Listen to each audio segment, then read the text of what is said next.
Hi students, hope you are feeling energetic, enthusiastic and curious for the board exams but not panicked at all. This is JB sir और मैं आपको ये board exams के लिए कुछ एक physics में ये इम्पॉर्टेंट टिप्स और क्वेश्चंस लेकर के आया हूँ। ऐसा नहीं ये क्वेश्चंस कोई बड़े टफ हैं बट कहीं आपसे ऐसी कोई सिली मिस्टेक ना हो रहा है, कोई पॉइंट में चूक ना हो रहा है, सो दैट इज़ वाई इस तरीके के पॉइंट्स लेकर के आया हूँ। और जनरली ये पॉइंट्स मैं जो बच्चे पूछते हैं उसके थ्रू ही है, तो मुझे पता लग जाता है कि बच्चों को इस टाइप की प्रॉब्लम आती है या बच्चे कहाँ पे गलती करते हैं। खैर, और इनमें हाँ सब कुछ इंपॉर्टेंट है, मतलब ये वही है जो मेरे को एग्जाम में एग्जैक्टली पूछा जाता। आप देखो, पहला क्वेश्चन था angle between the E and equipotential surface. तो अगर एक मार्क में पूछा जाए तो ऑब्वियसली आंसर बिकम्स 90 डिग्री, है ना। इक्विपोटेंशियल सरफेस और इलेक्ट्रिक फील्ड के बीच का एंगल क्या होगा? It will be 90 degree. अब बच्चों दूसरी चीजें पूछा जाए कि इससे एक्सप्लेन करना है, तो आप एक्सप्लेन करने में आप देखो कि आप ये बोलते हो कि आप बोलते हो कि अगर ई इलेक्ट्रिक फील्ड इस ओर है, राइट, दिस क्लियर ना। जैसे इक्विपोटेंशियल सरफेस, जैसे अब दो पॉइंट्स आपने लिए ए और बी, तो ए और बी के बीच का इनका डिस्टेंस डी है और डी और ई सेम लाइन के लॉन्ग हैं, तो V A minus V B is equal what? E into D. Is that clear? Into D. That means कि अगर आप इक्विपोटेंशियल सरफेस पे दो पॉइंट्स लेते हो तो उनके बीच का डिस्टेंस तो है। Is that clear?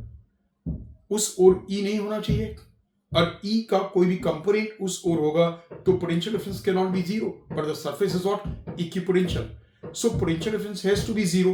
That means कि इलेक्ट्रिक फील्ड का कोई भी कंपोनेंट इक्विपोटेंशियल सरफेस के अराउंड नहीं होगा।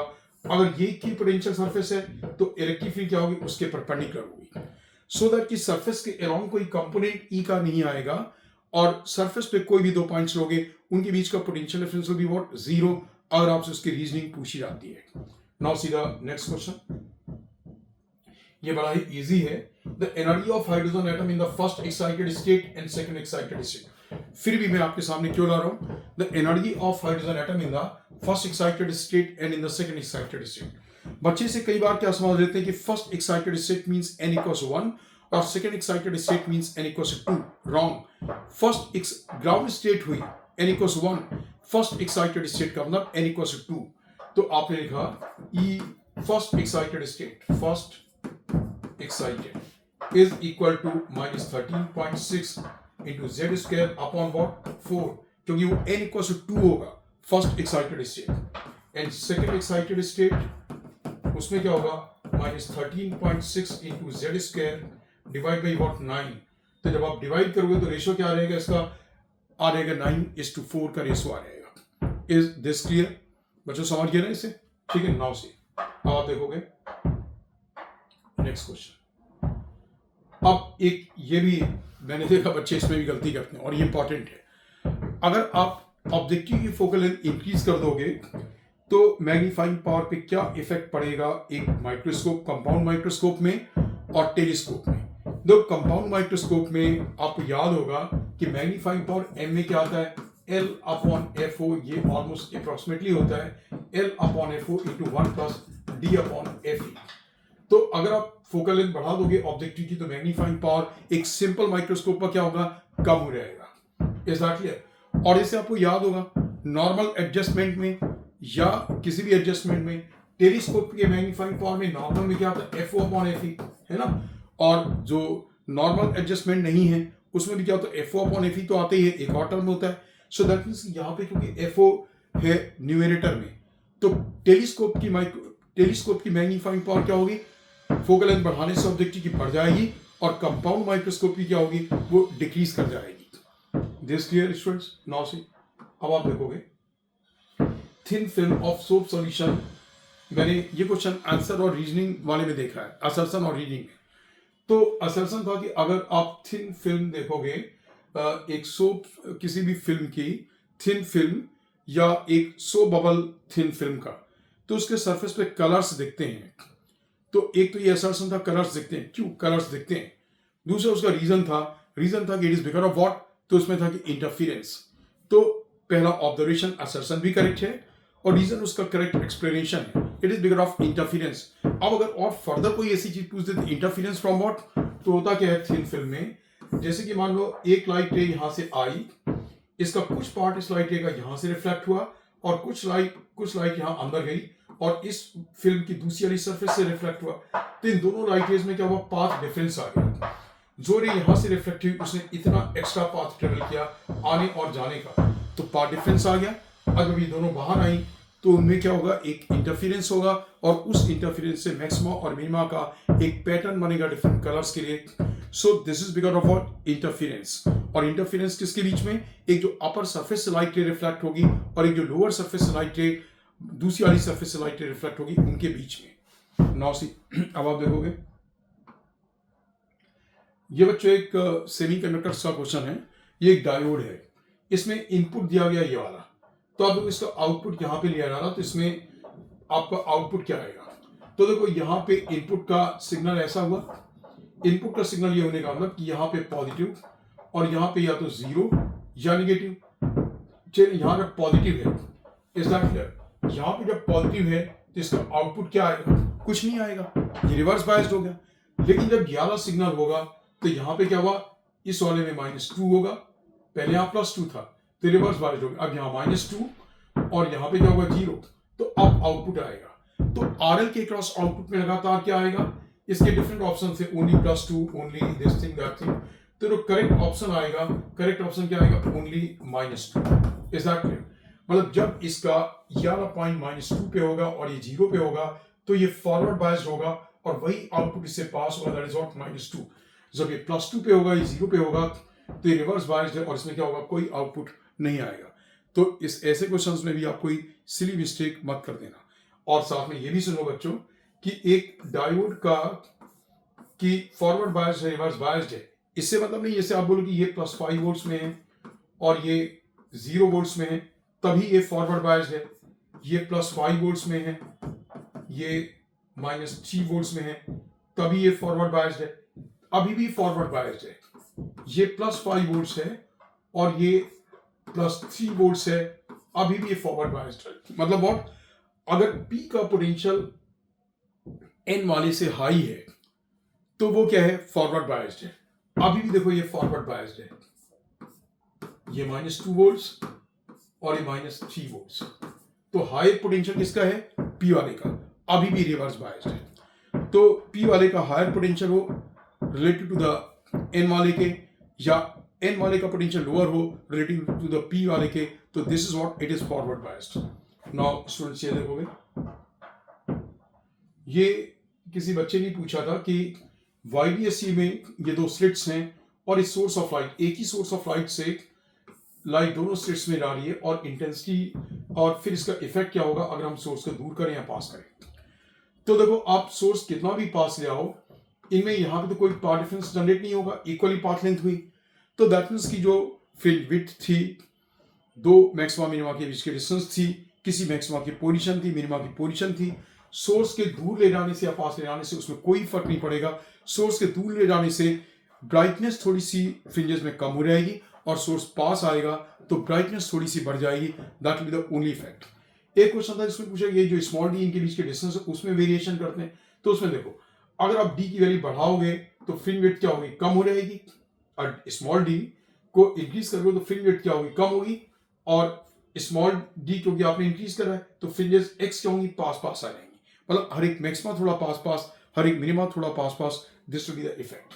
नाउ सी नेक्स्ट क्वेश्चन कौन सा, ये बाइंडिंग एनर्जी पर न्यूक्लियन और एटॉमिक मास का है। मतलब जब मैंने ए किया तो this what binding energy per nucleon. तो अगर कोई भी क्वेश्चन फिजन या फ्यूजन पे बेस्ड है तो उसमें क्या होगा, आपको जैसे एक कोई एटम है यहाँ पे, इसका एटॉमिक मास A1, इस एटम का एटॉमिक मास A2 और A1 + A2, ये मैं बता रहा हूँ आपको फ्यूजन में, है ना। फ्यूजन में एनर्जी रिलीज क्यों होती है कि इसका एटॉमिक मास A1, इसका atomic mass A2, binding energy per nucleon इसकी E1, इसकी binding energy per nucleon E2। तो आपके पास रिएक्टेंट की A1 और A2 कंबाइन होकर के बनाते कितना है, A1 + A2, because you know nuclear reaction में जो एटॉमिक मासेस का सम है जो पहले होगा वही बाद में होगा, है ना। The only change is what, number of neutrons, कोई न्यूट्रॉन प्रोटॉन में कन्वर्ट होगा बट न्यूट्रॉन और प्रोटॉन का सम क्या रहता है, कांस्टेंट रहता है। सो आप लोग यहाँ पे binding energy of the reactant कितनी हो गई, binding energy of the reactant हो गई A1 E1 plus A2 E2. Is that clear? चलो E1 was the binding energy per nucleon, एक न्यूक्लियन की, और इसमें A1 न्यूक्लियंस हैं, तो A1 E1 plus A2 E2, और बाइंडिंग एनर्जी अब प्रोडक्ट्स की कितनी आ गई? A1 plus A2 into A1 plus A2 into what? E3, और ये E3 है। तो जब भी बाइंडिंग एनर्जी ज्यादा होगी, प्रोडक्ट्स की बाइंडिंग एनर्जी ज्यादा है, तो एनर्जी क्या होगी? रिलीज होगी। एक्चुअली बाइंडिंग एनर्जी निगेटिव होती है, तो जैसे एक सिस्टम के पास -10 जूल एनर्जी है, अब उसकी अगर -15 जूल हो गई, तो एनर्जी उसकी कम हो गई एक तरीके से। तो -15 जूल का मतलब क्या? उसने 5 जूल एनर्जी अपने आप से रिलीज कर दी होगी। लेकिन हम जब न्यूमेरिकल्स में या कहीं पे बाइंडिंग एनर्जी को लिखते हैं तो पॉजिटिव टर्म से लिखते हैं। तो बाइंडिंग एनर्जी बाद में ज्यादा हो गई, पहले बाइंडिंग एनर्जी कम थी, तो एनर्जी रिलीज होगी किसमें? फ्यूजन में। फ्यूजन मींस जब दो छोटे एटम्स बड़े एटम में कंबाइन करते हैं, तो एनर्जी जो रिलीज होगी that will equal to what? A1 plus A2 into E3 minus A1 E1 minus A2 E2। अब फिजन में क्या होता है?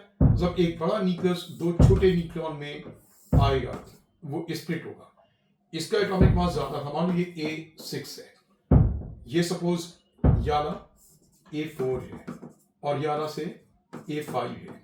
So you understand that A6 will be equal to A4 plus A5। अभी हमारा product क्या हुआ? याला। तो दोनों प्रोडक्ट्स की बाइंडिंग एनर्जी क्या है? ज्यादा है, तो आप इनकी टोटल बाइंडिंग एनर्जी कैलकुलेट कर लोगे, वही E4 into A4 into E5 into A5, ठीक। और जो हमारा प्रोडक्ट रिएक्टेंट था, रिएक्टेंट की बाइंडिंग एनर्जी कितनी थी? A6 that is A4 plus A5 into what? E6, जो कि कम है। तो प्रोडक्ट्स की बाइंडिंग एनर्जी माइनस रिएक्टेंट की binding energy, that will be the amount of energy that will be released. Already student, तो fission और फ्यूजन पे based कोई भी क्वेश्चन आता है, न्यूमेरिकल आता है या कॉन्सेप्चुअल क्वेश्चन आता है, आप उसे ये कर दोगे। और साथ में है कि ये देखो कि काफी सारे एटम्स की बाइंडिंग एनर्जी पर न्यूक्लियन काफी ज्यादा होती है, इसलिए वो क्या होते हैं? काफी स्टेबल होते हैं। जो बहुत छोटे न्यूक्लियन से कुछ एक न्यूक्लियस, उनकी बाइंडिंग एनर्जी पर न्यूक्लियन कम है, तो कुछ एक वो अनस्टेबल होते हैं। और यहाँ पे यूरेनियम के बाद वाले जनरली जैसे यूरेनियम पे पहुंचते तो बाइंडिंग एनर्जी पर न्यूक्लियन कम होने लग जाती है, तो वो जो न्यूक्लियस है वो अनस्टेबल होते हैं, राइट। स्टूडेंट्स, एक और क्वेश्चन था इसी में, वो ये था कि जैसे जैसे न्यूक्लियस का साइज बड़ा होता है, तो उसमें न्यूट्रॉन्स का नंबर प्रोटॉन्स के कंपैरिजन में ज्यादा होता है। तो अगर आपको इसे एक्सप्लेन करना, तो आप कैसे करोगे? अगर न्यूक्लियस का साइज बड़ा हुआ, यानी न्यूट्रॉन्स और प्रोटॉन्स का नंबर बड़ा होगा, तो है क्या असर्शन क्या है या करेक्ट क्या है? न्यूट्रॉन्स का नंबर रिलेटिवली ज्यादा होना चाहिए, प्रोटॉन्स का कम। मतलब न्यूट्रॉन बाई प्रोटॉन जो रेशो है वो 1 से बड़ा होना चाहिए, इसलिए क्योंकि nuclear force is what? It's a short range force. तो जैसे न्यूक्लियस का साइज बड़ा होगा, because R equals to what? R equals to R not A to the power 1/3। तो जब A की वैल्यू बड़ी होगी, तो न्यूक्लियस की रेडियस क्या होगी? बड़ी होगी।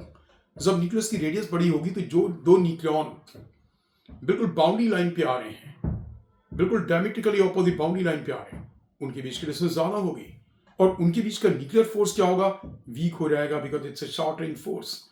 अगर बाय द वे वो प्रोटॉन्स होते, तो मे बी कि इलेक्ट्रिकल रिपल्सिव फोर्स क्या करता? न्यूक्लियस को अनस्टेबल बना देता, उसे डिस्ट्रॉय कर देता, उसे ब्रेक कर देता। Is that clear? तो जैसे जैसे न्यूट्रॉन्स प्रोटॉन्स का नंबर बढ़ता, तो न्यूट्रॉन्स का नंबर थोड़ा ज्यादा बढ़ना चाहिए। N/P ratio should be what? Greater than 1, थोड़ा सा बड़ा हो जाना चाहिए, सो दैट कि बाउंड्री लाइन पे दो प्रोटॉन सामने सामने ना आ पाए, एक प्रोटॉन एक न्यूट्रॉन होगा, तो न्यूक्लियर फोर्स वीक भी होगा, तो भी कम से कम उनके बीच में कोई इलेक्ट्रिकल रिपल्सिव फोर्स तो नहीं है बच्चों। ऑलरेडी स्टूडेंट्स, सो मैं भी आपके बोर्ड के पेपर तक ऐसे कई सेशंस में वॉच करके, या आप लोग मुझे भेजेंगे डाउट्स कोई भी कंफ्यूजन, कोई भी कैसा पॉइंट्स, उनके थ्रू, और मैं खुद से भी पेपर्स की बहुत अच्छी स्टडी करके आपके सामने वो सारे पॉइंट्स लाता रहूँगा, जिनमें कि कहीं पे आपसे कोई गलती होने का चांस है या आप कंफ्यूज हो सकते हो। Although the questions are not tough in the board exams, generally they are very easy.